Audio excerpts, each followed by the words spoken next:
Buen día, hermanos, hemos llegado al domingo 14 de junio, seguimos en contingencia. Esperamos que este sea el último domingo que grabamos estos videos, parece ser que sí, pero esperen nuestras instrucciones. Estamos estudiando Romanos capítulo 8, versos del 19 al 25.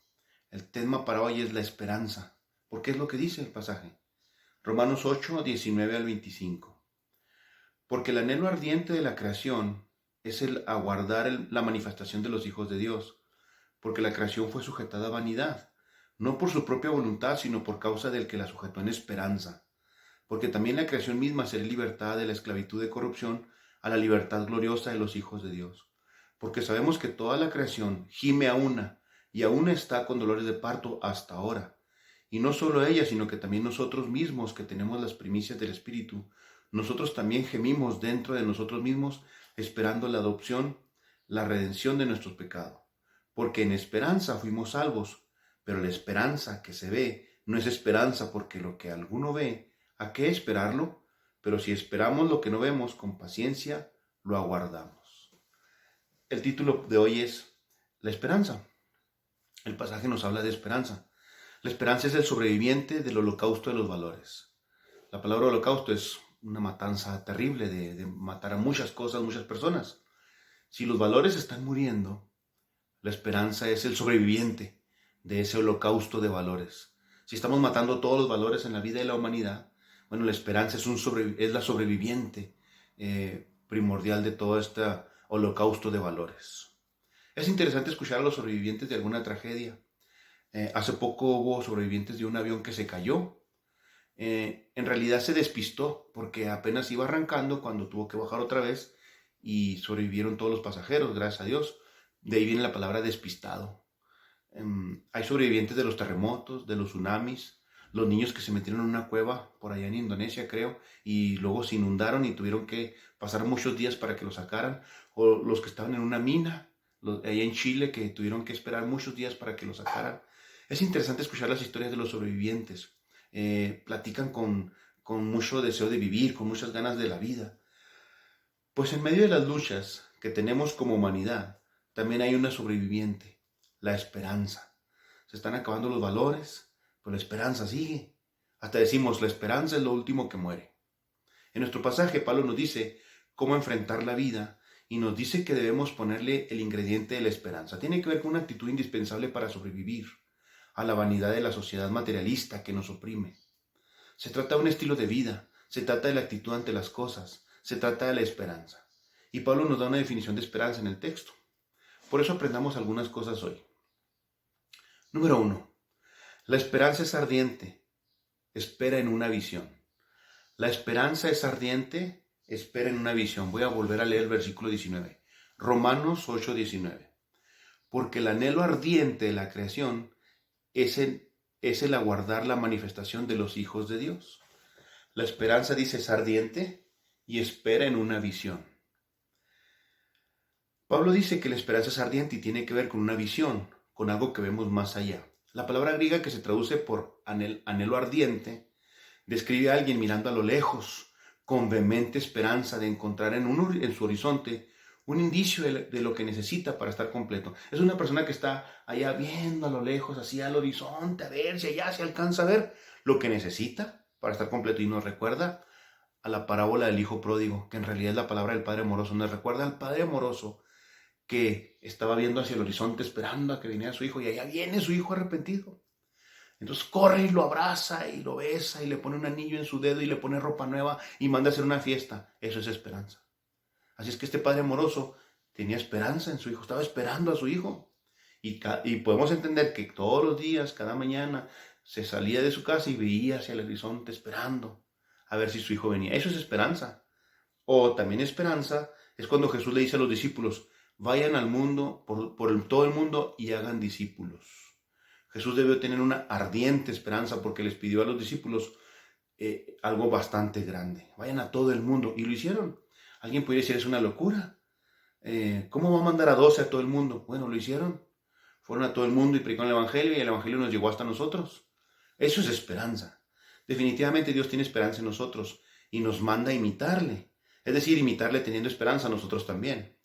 La esperanza es una actitud Pero en este pasaje Pablo nos dice que se trata de una actitud llena de emoción, una ardiente esperanza, llena de ardor, de fuerza. No se trata solamente de la fría reflexión y convicción racional. No, la esperanza incluye pasión, emocionante anhelo o emoción anhelante. El pasaje dice anhelo ardiente. No es como el joven que le preguntas, oye, ¿y tú qué vas a estudiar? Y así todo seco, fríamente, sin emoción, dice, doctor. Sí, pero ¿qué esperas hacer en la vida? ¿Qué vas a hacer? Y, doctor, en lugar de decir así, con esperanza, me gustaría tanto ser médico y estudiar cómo salvar las vidas para ir y ayudar a la gente necesitada. No le falta emoción. Bueno, de esa esperanza es de la que habla Pablo aquí, una ardiente esperanza, un anhelo ardiente. El día de hoy necesitamos ardor por vivir. Necesitamos mantenernos viendo hacia adelante, con la anhelante convicción de encontrar las cosas que esperamos. Los motivadores profesionales, que hablan de la actitud positiva, que convencen a los que no tienen confianza en sí mismos, fundamentan sus declaraciones en la arena. Tristemente sus teorías son endebles como la naturaleza humana. Ellos enseñan a la gente a tener fe en sí mismos. Pero no puedes tener fe en ti mismo, porque tú mismo te fallas a ti mismo. La Biblia dice, maldito el hombre que confía en el hombre. Es como creer que puedes saltar y cacharte a ti mismo en el aire. Es como creer que te estás ahogando y te puedes salvar a ti mismo. No, necesitas que alguien más te salve. Por eso es un fiasco lo que los motivadores profesionales o algunas iglesias enseñan sobre declarar cosas basadas en solo declararlas. Pablo jamás declaró al aguijón de la carne que se fuera, ni declaró que estaba sana en el nombre de Cristo, o tal vez porque no había claro enlace, o no conocía a los falsos predicadores de la falsa prosperidad. No, nuestra boca no tiene poder, pero los motivadores dicen que sí hablan, los motivadores dicen que sí, hablan de la esperanza mágica. Creen que porque creen va a suceder lo que creen. A esos que dicen, ya me vi. O a aquellos que dicen, lo creo de todo mi corazón y por eso va a suceder. No, con todo respeto, la fe no es poderosa, no tiene poder en sí misma. Dios tiene poder. Dios es el poderoso. Los que tenemos la fe puesta no en nosotros mismos, sino en Dios, tenemos un sólido y firme sustento para esperar una visión que nos fue prometida. No se trata de confiar en nosotros, ni en la suerte que tengamos, ni se trata de nuestra capacidad, ni de nuestra energía, ni de vibras, ni de limpia, ni del karma. Confiamos en el Dios Todopoderoso. Dios no nos dará todo lo que queremos, pero sí nos dará todo lo que necesitamos. Pablo se refiere al momento en que los creyentes triunfaremos sobre toda oposición y a gozar al vencer toda crisis. Digamos que un evento especial de la historia será cuando la Iglesia de Cristo sea exaltada como triunfadora en medio del mundo que la persiguió. Independientemente de cómo sea ese momento, una cosa es cierta, el cristiano debe mantenerse en la actitud ardiente de esperar en esa promesa. Un día Cristo vendrá por nosotros. Esa es nuestra esperanza. Estamos esperando en Él. Y debemos de mantenernos firmes en esa esperanza, en esa promesa. Así es que, hermanos, esperemos con ardor. Porque número uno, la esperanza es ardiente. Espera en una visión. ¿Cuál visión? Pues la visión que Cristo vendrá por nosotros. Esperemos con ardor. Número dos, la esperanza es alta valoración de la vida. Déjeme leer el versículo 20. La esperanza es alta valoración de la vida. Versículo 20. Porque la creación fue sujeta a vanidad, no por su propia voluntad, sino por causa del que la sujetó en esperanza. La creación fue sujeta a vanidad, no por su propia voluntad, sino que Dios la sujetó a una esperanza. Por causa del pecado de nosotros, los seres humanos, y la creación entera fue sometida a vanidad, es decir, a un proceso de muerte y destrucción. Pero bendito sea el Señor. La maldición también generó una esperanza. Desde Génesis 3:15, que se le llama el protoevangelio, desde ahí comienza, que Dios iba a enviar a un Salvador. De esto se desprende una enseñanza. La vida, independientemente de sus características de vanidad, tiene implícita la posibilidad de la esperanza. En la vida hay esperanza. La desesperanza es la devaluación de la vida. La esperanza es ver la vida como un regalo de Dios. La gente que dice, no, la vida no vale nada. Así decía José Alfredo Jiménez, ¿se acuerdan en la canción? La vida no vale nada. Esas personas que dicen así, pues han perdido la esperanza, no tienen esperanza. Que vamos a morir, no hay duda. Pero ¿por qué no vivir mientras vivimos? ¿O por qué no vivir mientras morimos? Porque la verdad es que diariamente morimos un poco. Las células de nuestro cerebro no se regeneran y mueren cada día y por eso envejecemos. Cada vez morimos un poco más. Cada día vamos muriendo. Por eso de que vamos a morir, no hay duda, pero ¿por qué no vivir mientras morimos? ¿O por qué no vivir mientras vivimos? Vivamos bien. Nuestra naturaleza y la del planeta están sujetas a vanidad, sin duda, pero también están sujetas a una esperanza. Cada día que despertamos, tenemos que tomar esta decisión, vivir en esperanza o en vanidad. ¿Qué escoge usted? Vivir en vanidad es creer que no hay más de lo que vemos. Es vivir enfocados en las escalofriantes noticias de la prensa. Es ver al ser humano cada vez más perverso y sin una solución viable a sus tragedias. Es vivir la desesperanza total. Hay gente que nada más se fija en eso, en lo malo, en las situaciones tristes, en las personas malvadas. Pero podemos escoger creer en Dios y valorar la vida. Podemos ver la crisis como una oportunidad para que la gracia de Dios se manifieste. Podemos ver la vida como una entidad enferma, pero con la posibilidad de ser sanada con el amor de Dios. No se trata de ignorar la realidad del mal, pero sí se trata de valorar la maravillosa experiencia y el milagro de vivir. Por eso vive y vive con ganas, porque número 2, la esperanza es alta valoración de la vida. Vivamos, hermanos, vivamos con ganas. No seamos de esos que, de la comadre lencha, ay, comadre, y qué dura es la vida, qué triste es la vida. No, gente sin esperanza. Veamos lo bueno, veamos lo lindo de la vida. Dios nos ha dado esperanza, nos da muchas bendiciones. Valoremos eso. Número 3. La esperanza es conciencia de propósito en toda circunstancia. La esperanza es conciencia de propósito en toda circunstancia. Voy a leer el versículo 21 y 22, Romanos 8, 21. Porque también la creación misma será libertada de la esclavitud de la corrupción a la libertad gloriosa de los hijos de Dios. Porque sabemos que toda la creación gime a una, y a una está con dolores de parto hasta ahora. La esperanza, conciencia de propósito. Se trata de entender que todas las cosas tienen un propósito. Eso es la esperanza, entender que todo tiene un propósito. Es una metáfora muy fuerte cuando dice que la creación gime y está con dolores de parto. Los dolores de parto son muy fuertes. Pues las que son mamás saben de eso, los hombres no sabemos de eso, pero dicen las mamás que es un fuerte dolor. Pero vale la pena todo ese dolor cuando le ponen al bebé recién nacidito en sus brazos, en su pecho. Y vale la pena todo el dolor del parto. Entonces Pablo entiende que hay esclavitud y corrupción, pero por medio de ello hay libertad y vida nueva. El dolor al que hace referencia es el más maravilloso de los dolores, aquel del cual emerge el milagro más maravilloso, o sea, la vida de un nuevo ser. Esta es una mejor manera de ver toda circunstancia de la vida como un parto. Es decir, es un dolor fuerte, pero trae algo muy lindo. Así que la próxima vez que alguien te maltrate, que alguien te humille o te haga sentir mal, piensa, esto es un parto. Es decir, algo bueno debe salir de aquí, y eso se llama esperanza. Debemos de vivir así con esperanza. Crecer causa dolor en el adolescente, pero lo convierte en un hombre o en una hermosa mujer.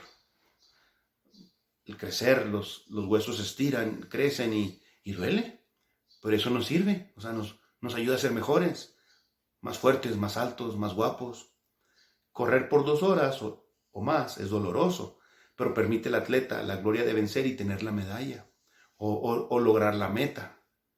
Entonces hay 2 formas de ver las circunstancias dolorosas de la vida, como desgracia o como pasos intermedios entre el difícil presente y la gloria del futuro. Podemos ver las circunstancias de la vida como tragedias o como partos. El problema está en la actitud con la que enfrentamos las diferentes circunstancias. Si tienes alegrías, compártelas. Si tienes dolores, pues que sean de parto, de alguna gran bendición que ha de nacer. Así es que enfrentemos todas las circunstancias de la vida con esperanza, es decir, como parto, porque el número 3 es la esperanza, es conciencia de propósito en toda circunstancia. Esperanza es entender que todas las circunstancias, todo lo que pasa tiene un propósito. La Biblia dice, todas las cosas ayudan a bien a los que aman a Dios. Romanos 8:28. Y continúa, esto es a los que conforme a su propósito son llamados. Y por último, número 4. Esperanza es conocimiento de algo más allá. Versículo 23. Romanos 8:23. Esperanza es conocimiento de algo más allá. Y no solo ella, sino que también nosotros mismos, que tenemos las primicias del Espíritu, nosotros también gemimos dentro de nosotros mismos, esperando la adopción, la redención de nuestro cuerpo. Hay algo más allá. Estamos esperando la redención de nuestro cuerpo. Pablo nos aclara que las bendiciones que experimentamos hoy son solo una primicia, son solo un adelanto de las maravillas que nos esperan en la consumación de nuestra salvación integral. La palabra primicias es la palabra arras, como las arras que damos en una boda. Son un anticipo del gasto. Es como decir, te estoy dando esto y te prometo que te voy a seguir dando. Me refiero a la provisión, al dinero, al sustento. Dios hace lo mismo con nosotros. Nos da esperanza. Es como las arras. Es una primicia. Dios nos bendice con eso. Si nuestra idea de la vida es solo el periodo de tiempo que existimos en este mundo material, pues no hay manera de tener una esperanza sólida alguna. Pero los cristianos tenemos conocimiento de una vida más allá de esta. Así que nuestra esperanza es suficientemente firme como para vivir esperanzados cada día. Tenemos suficiente primicia. Tenemos suficiente promesa. Tenemos suficiente sustento para tener esperanza. Pablo ya nos había hablado de la salvación como una adopción. Ahora nos habla de la adopción final, es decir, la salvación consumada. No quiere decir que no somos hijos desde ahora mismo. No quiere decir que no somos hijos de Dios desde ahora mismo. Pero sí quiere decir que esa realidad será inmensamente efectiva en el tiempo de Dios. Además, Pablo nos habla de una salvación que no incluye solamente una parte de nuestro ser, sino de una redención de nuestro cuerpo. Al final dice, seremos nosotros y no una parte de nosotros los que disfrutaremos de la presencia de Dios.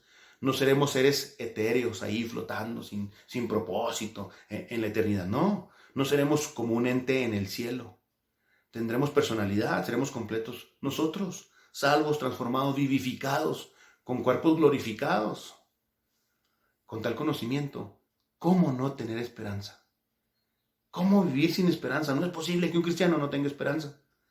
Porque esperanza es conocimiento de algo más allá. Y hermanos, lo que nos espera más allá es algo glorioso, cosa que ojo no vio, ni oído yo, son las que Dios ha preparado para los que le llaman. Claro que se refiere al Evangelio, a la salvación, pero también podemos aplicar lo que se refiere a nuestra vida eterna con Cristo. Se cuenta el famoso traductor de la Biblia, Juan Darby, que durante unas vacaciones entre la sierra se encontró con un pobre pastorcito de ovejas que estaba enfermo. Averiguando, descubrió que el joven se había enfermado después de buscar un corderito de su rebaño que se había perdido entre la nieve. Y le salvó la vida al costo de la suya porque estaba muriendo de tuberculosis como resultado de las horas pasadas en la intemperie de esa noche. Le dio tuberculosis por andar buscando a la ovejita. Se enfrió demasiado. Darby le contó al pastorcito del buen pastor que vino desde el cielo buscando a sus ovejas perdidas. Y le enseñó acerca del versículo del Salmo 23. Y le dijo, el Salmo 23 se resume en 5 palabras. El Señor es mi pastor. Hazlo junto conmigo. Y estaba el jovencito, pastorcito de ovejas, estaba bien enfermo y agarraba sus dedos y decía, el Señor es mi pastor. Y así se aprendió el versículo, agarrándose cada uno de los dedos. Darby se fue y meses después volvió. 6 meses después regresó y visitó ese hogar y le dijeron que el pastorcito se había muerto. Pero le dijeron que estaban muy extrañados porque el pastorcito se murió agarrándose este dedo. Darby entendió que el pastorcito había salvo y que entendió el Evangelio.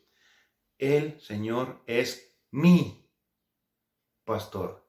Murió con la esperanza de que él era salvo. Murió con la esperanza de que Jesús vivía en él, que él le salvó. Así es que Darby se sintió muy conmovido al oír esto y estaba seguro de que encontraría al pastorcito en el cielo, pues no dudaba que el muchacho había aceptado al Señor Jesús como su pastor y salvador. Entonces, hay una conclusión. Déjeme repasar los 4 puntos. La esperanza es ardiente y tiene que ver con esperar una visión. Debe haber un anhelo ferviente en nosotros, porque viene algo mejor para nosotros, porque tenemos un futuro feliz, un final feliz. Así es que es una esperanza ardiente, vehemente, anhelo, deseo, pasión. Sí, Cristo en nosotros es la esperanza de la gloria. Número 2, la esperanza es alta valoración de la vida. Valoremos la vida, hermanos. Dios nos da vida. Vivamos a plenitud. 3, la esperanza es conciencia de propósito en toda circunstancia. Es como un parto. Duele, pero trae algo muy lindo. La esperanza es conciencia de propósito en toda circunstancia. Y número 4, la esperanza es conocimiento de algo más allá. Hay algo más allá. No todo es aquí. Por eso hay un desafío para todos nosotros, desafío a una esperanza deliberada. Y son los últimos dos versículos, desafío a una esperanza deliberada. Romanos 8, 24 y 25. Porque en esperanza fuimos salvos, pero la esperanza que se ve no es esperanza, porque lo que alguno ve, ¿a qué esperarlo? Pero si esperamos lo que no vemos, con paciencia lo aguardamos. 5 veces se menciona la palabra esperanza o sus derivados. Así que estos versículos están llenos de un desafío a la esperanza deliberada. Pablo nos exhorta a tener esperanza, lo cual quiere decir que sí se puede tener esperanza. Si nos exhorta y nos llama a tener esperanza, significa sí se puede tener esperanza. Y es un asunto de decisión personal. Por eso es que vemos que unos sí tienen esperanza y otros no. Otros viven desesperanzados, otros viven en la vanidad de la vida, ahogados en el materialismo, en el humanismo, positivismo. Pero otros, los que realmente ponemos nuestra fe en Jesucristo, sí tenemos esperanza, porque es un asunto de decisión personal. Ahora, Dios ya nos dio esperanza. No es cuestión de que si nos da o no nos da. No, ya nos dio la esperanza. Pero es cuestión de que cada uno la ejerza y la viva. Ya hemos visto que la esperanza es una actitud, es una posición de la vida, es una forma de ver las cosas, es un asunto de voluntad. Se dice de un tal Pepe que era un hombre con una extraordinaria actitud ante la vida, tanto que la gente le seguía mucho. Él animaba a todos a vivir a plenitud.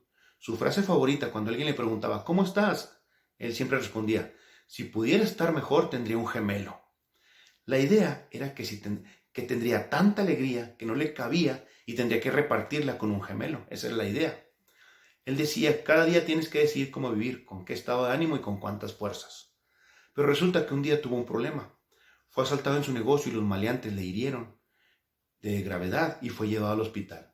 Después de 8 horas de cirugía y 3 semanas de terapia intensiva, fue dado de alta con fragmentos de bala en su cuerpo. No le pudieron sacar todas las balas que le dieron, porque le dispararon con balas expansivas y se fragmentaron en su cuerpo y fue difícil sacarlas todas. Así es que salió todavía con pedacitos de balas en su cuerpo. 6 meses después del accidente, le preguntaron cómo estaba y respondió: si pudiera estar mejor, tendría un gemelo. Y dijo: cuando estaba tirado en el piso, recordé que tenía 2 opciones. Podía elegir o vivir. Podía elegir vivir o podía elegir morir. Y elegí vivir. Los médicos fueron geniales, no dejaban de decirme que todo iba a estar bien.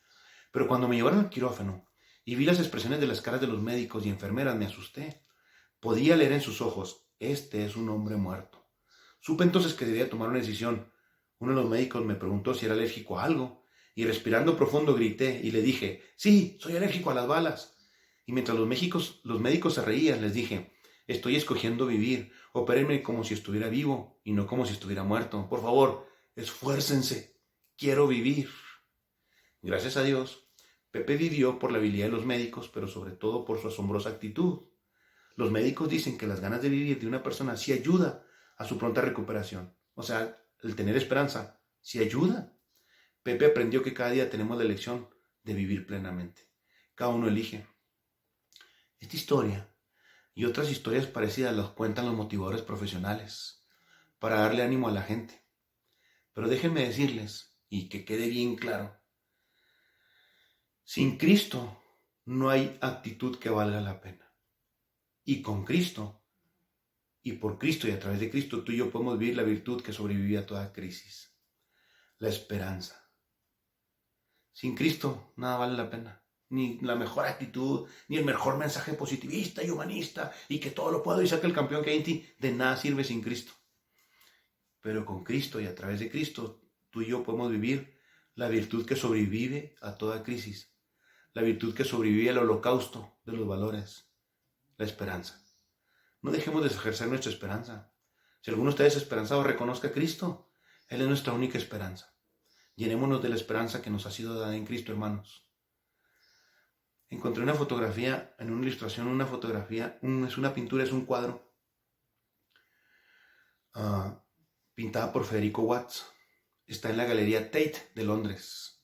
Es una famosa pintura de Federico Watts. Da un concepto artístico de la esperanza. De hecho, así se llama. El cuadro se llama La Esperanza. Y presenta a una mujer con los ojos vendados. Está como hincada esa mujer. Es un cuadro muy feo, como un Picasso, así bien raro. Esa mujer está con los ojos vendados sentada sobre el globo que es el mundo, el globo terráqueo. Y sostiene en sus manos un arpa. Está el mundo, la mujer está arriba como hincada, así encorvada, y tiene en sus brazos un arpa, está abrazando el arpa. Y el arpa tiene todas las cuerdas trozadas, y solamente tiene una cuerda. Y la mujer está como escuchando esa cuerda, así como que le está rascando así. Tin, tin. Está inclinada, escuchando atentamente para captar la música de una cuerda solitaria. Y allí la esperanza triunfante sobre todos los pecados, penas, tristezas y tragedias de este mundo. Es lo que representa. Cuando le queda solamente una cuerda al arpa de la vida, aún esta da música dulce, espiritual, poderosa, para satisfacer el alma anhelante. Tal vez tú y yo en nuestra vida tenemos una sola cuerda, chiquita, endeble, lastimada. Pero ¿qué crees? Si le rascas, sigue haciendo un sonido y eso es esperanza. Tal vez nuestra vida está tan lastimada, tan dolida, que estamos tan frustrados, tan acongojados, tan atribulados por la situación, por la crisis política, por la situación social, por la crisis económica, por la pandemia, por la familia, por los problemas interpersonales, de relaciones, no sé, pero seguramente hay una cuerda ahí, todavía queda, que tú puedes rasgar, para que se oiga ese sonido, y ese sonido es el sonido de Dios diciendo, ten esperanza, vive a plenitud, puedes, porque yo morí por ti en la cruz. No hay razón para vivir en desesperanza. Vivamos una vida a plenitud, hermanos. Porque Cristo ha hecho todo por nosotros. Es lo que dice Pablo a través de Romanos, a la carta de los Romanos. Y es para nosotros. Y nos dice, hermanos, pues si vamos a sufrir, que sea como dolores de parto. Que ese dolor, sufrimiento, nos traiga algo lindo, algo bueno. Porque lo bueno es que Cristo nos salvó y nos da vida eterna. Vida eterna significa, sí, muchos años, pero también implica calidad de vida. Esa es esperanza. Vivamos en esperanza y contra esperanza, hermanos, y para la gloria de Dios. Esperemos instrucciones, pronto nos reuniremos. Sigamos adelante, hermanos, aumentando nuestra fe y viviendo una vida a plenitud. Deseo de todo mi corazón que nos bendiga y pronto nos veamos y nos podamos dar un abrazo. Hasta pronto.